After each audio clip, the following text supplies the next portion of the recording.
मैं लाहौर हूँ ते जिस लाहौर नहीं वेख्या और जम्या ही नहीं।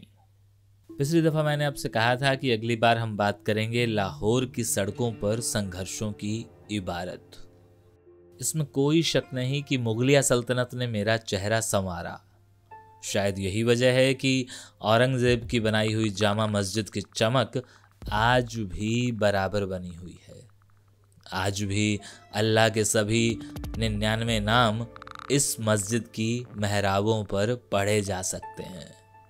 नूरजहां की मज़ार, अकबर का किला, अनारकली की मज़ार, शालीमार बाग वगैरह वगैरह, इनकी दमक आज भी कायम है।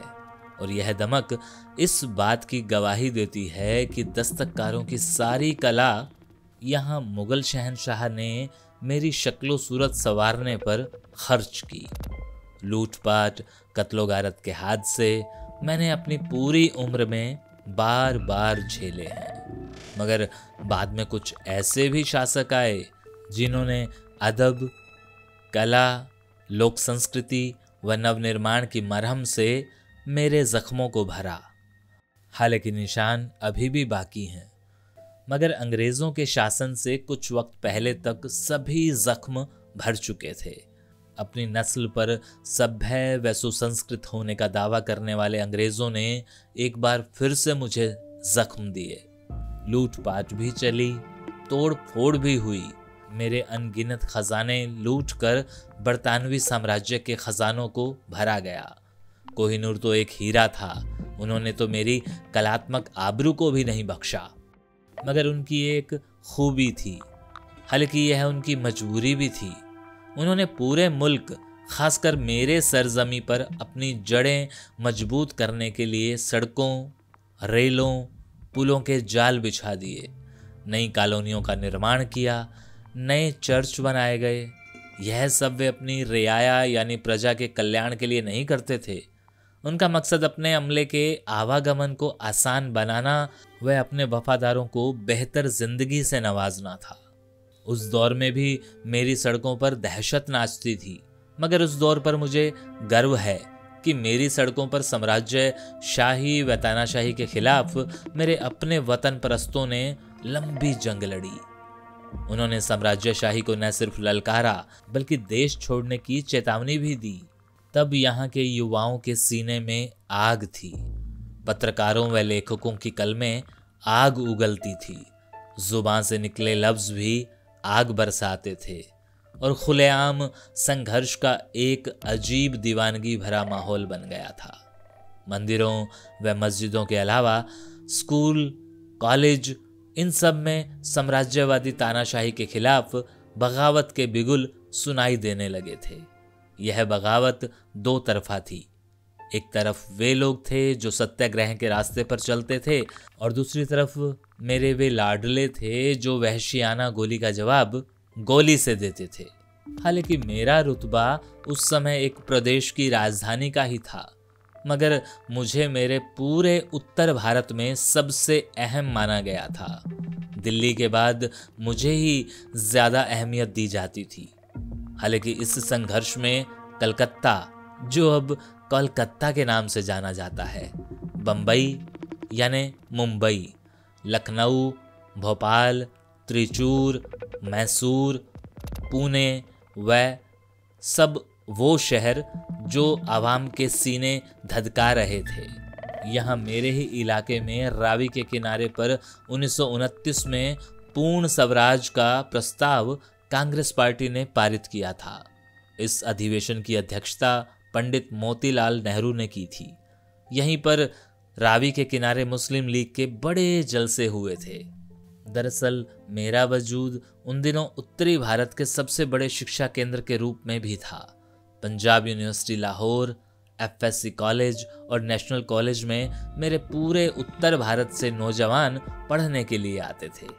इकबाल, फैज, भगत सिंह, लाला लाजपत राय, सुखदेव, राजगुरु, यशपाल आदि के अलावा उस समय मंटो, हफीज जालंधरी, आदम, अहमद नदीम कासमी, साहिर लुधियानवी, अमृता प्रीतम, कृष्ण चंद्र, उपेंद्र नाथ अश्क, कतील शिपाही जैसे शायर भी मेरी ही माटी की गंध से सराबोर हुए थे।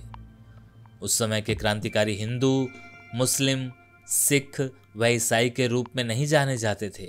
उन सब की जिंदगी का सिर्फ एक ही मकसद था, आज़ादी। महात्मा गांधी, कायदे आजम जिन्ना, पंडित नेहरू, मोहम्मद अली, मास्टर तारा सिंह सभी मेरे ही मैदानों में ब्रिटिश साम्राज्यवाद के खिलाफ बगावती रैलियां करते। वे दिन अजब संघर्ष के दिन थे। एक और ब्रिटिश साम्राज्यवादी पुलिस व सेना के बूटों की टापें सुनाई देती थी, तो दूसरी ओर जोशीले नारों की गूंज। रातों के सन्नाटों में अक्सर गोलियों की आवाजें कई बार रात रात भर आती रहती। घरों में तलाशियां व पुलिसिया दस्तकों का सिलसिला निरंतर चलता रहता। उन दिनों मेरे शालीमार बाग के सभी 500 फव्वारे खामोश हो गए थे। यह एक हकीकत थी कि सभी शहरी इलाकों व बाजारों में शराब की दुकानें जगह जगह पर देखने को मिलती थी, मगर किताबों रिसालों की दुकानें कम होती थी। शहरी आबादी जो हर सुबह बन ठन कर इठलाती हुई घरों कोठियों से निकलती और हर शाम नई पोशाकें पहने, खुशबू इत्र लगाए कुछ पसंदीदा व चुनिंदा इलाकों की ओर रवाना हो जाती, वही अब कभी कर्फ्यू तो कभी नारों व कभी फौजी बूटों की टापों से सहमी रहती। मेरी रौनक के दृष्टिगत कुछ लोग मुझे पूर्व का पेरिस कहते थे, तो कुछ दुनिया का सबसे खूबसूरत जानदार शहर कहने लगते थे। मेरी शहरी आबादी में हिंदू भी थे, सिख भी, अंग्रेज भी और मुस्लिम भी, मगर किसी भी सार्वजनिक समारोह या क्लब या बार, होटल, रेस्तोरां में फिरका परस्ती नाम की कोई चीज नहीं थी। दावतें सबके लिए एक जैसी होती। हाँ, यह अलग बात है कि खान पान में जो लोग शाकाहारी होते वे अपने लिए अलग अलग मेज़ों की ओर सरक जाते थे, और जो मांसाहारी थे वे एक तरफ लपक जाते, मगर प्लेटों में अपनी अपनी पसंद की चीज़ें लेकर फिर इकट्ठे होने लगते। शायद इन्हीं मस्तियों को हालात की नज़र लग गई थी।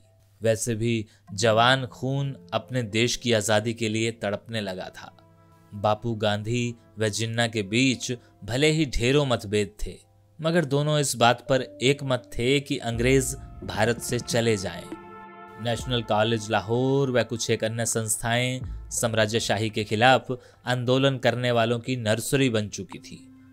उधर मेरे यहाँ का प्रेस भी आज़ादी की मशाल को सुलगा रहा था। हालांकि उन दिनों प्रेस पर सख्त कानूनों के तहत पाबंदियां थी, मगर कलम के दीवाने वतन परस्ती व आज़ादी के सवाल पर किसी भी तरह का समझौता नहीं करते थे। यद्यपि मेरे शायर फैज़ ने यह शेर काफ़ी बाद में लिखा था, मगर यह शेर उन दिनों के हालात पर ज़्यादा सही बैठता था। मताए लोहो कलम छिन गई तो क्या गम है, कि खूने दिल में डुबो ली हैं उंगलियां हमने। मेरे यहाँ उर्दू, हिंदी, अंग्रेज़ी व पंजाबी चारों भाषाओं के अखबार थे। मेरे एक बड़े ज़मींदार व पढ़े लिखे शख्स सरदार दयाल सिंह मजीठिया का अखबार द ट्रिब्यून हालांकि ज़्यादा भड़काऊ खबरें व लेख नहीं छापता था, मगर सभी घटनाएं छापने की उसकी परंपरा शुरुआती दौर में ही संपादक कालीचरण राय के वक्त में शुरू हो गई थी। इनके अलावा महाशय खुशाल चंद खुर्सद का मिलाप, महाशय कृष्ण का प्रताप, जय हिंद, सवेरा, जमींदार आदि अनेक अखबार थे जो आम आदमी तक सियासी जागरूकता की सारी खबरें पहुंचा रहे थे। बीच बीच में विचारोत्तेजक संपादकीय लेख व क्रांतिकारियों एवं अन्य राजनीतिक नेताओं के लेख व बयान भी छपते। कुछ अखबारों की प्रतियां जब्त होती तो कुछ संपादक गिरफ्तार कर लिए जाते, मगर दमन के बावजूद यह सिलसिला थमा नहीं। वैसे मेरे यहाँ से उर्दू का पहला सही अखबार 1870 में अखबारें आम के नाम से लाला मुकंदलाल ने शुरू किया था। लाला मुकंदलाल पहले हिंदी में मित्र विलास के नाम से भी अखबार निकालते थे। उन दिनों अखबारों की कीमत 1 पैसा होती थी, फिर भी आम लोग अक्सर मांगकर या बांटकर ही अखबार पढ़ते थे। 1871 में रहनुमाए पंजाब शुरू हुआ। 1975 में पंजाब गज़ट, पंजाब रिव्यू, रफ़ीक़े हिंद, कोहिनूर, दिल्ली पंच, और उसके बाद रिफॉर्मर, ये सभी अखबार अस्तित्व में आए। उन दिनों ब्रिटिश हुकूमत Pioneer, the civil and military gazette और द ट्रिब्यून व टाइम्स ऑफ इंडिया जैसे अखबारों को ज़्यादा तवज्जो देती थी। 1860 में जब इंडिया पैनल कोड अस्तित्व में आया तो उसमें मैकाले ने जानबूझकर प्रेस की स्वाधीनता आदि की धाराएं नहीं डाली। बाद में लॉर्ड कैनिन ने कंट्रोल ऑफ प्रेस एक्ट के साथ साथ भाषाई अखबारों के लिए ओरिएंटल लैंग्वेज प्रेस एक्ट को लागू कराया। मगर कलम के दीवानों का जोश इन कानूनों से ठंडा थोड़ी पड़ता है। हमदर्द, कामरेड, अल हिलाल, इन अखबारों ने विचारों की आज़ादी की आंच जलाए रखी। 1919 में सियासत नामक अखबार का प्रकाशन आरंभ हुआ। उस पर अक्सर पाबंदियां लगती, कभी सेंसरशिप लागू होती तो कभी प्रतियां जब्त होती। उन्हीं दिनों देश, केसरी, वंदे मातरम और मिलाप अस्तित्व में आए। यह जमाना कलम की आज़ादी की पूरी दास्तान बयान करता है। जलियांवाला बाग, नरसंहार व साइमन कमीशन के खिलाफ हुए उग्र प्रदर्शनों ने मेरे पूरे शहरी व साथ लगे देहाती इलाकों में जागृति की एक नई लहर चलाई।